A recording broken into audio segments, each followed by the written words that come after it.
প্রিয় দেশবাসী, এত বড় একটা পরিবর্তনের সাথে সাথে আমরা আপনাদেরকে আহ্বান জানিয়েছিলাম যে আমরা প্রতিশোধের রাজনীতিতে বিশ্বাসী না, প্রতিহিংসা আমরা ছড়াবো না। ওরা ছিল দায়িত্বহীন বর্বর, এই জাতি দায়িত্বশীলতার পরিচয় দিবে। আমরা আহ্বান জানিয়ে বলেছিলাম শান্ত থাকুন, ধৈর্য ধরুন, প্রিয় দেশকে এবং জাতিকে রক্ষা করুন।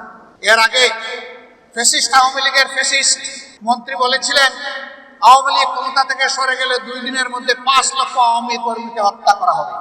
আমি জিজ্ঞাসা করি, এত বড় বিপ্লব পরিবর্তনের পর, গণ অভ্যুত্থানের পর 5 লক্ষ লোককে কি হত্যা করা হয়েছে?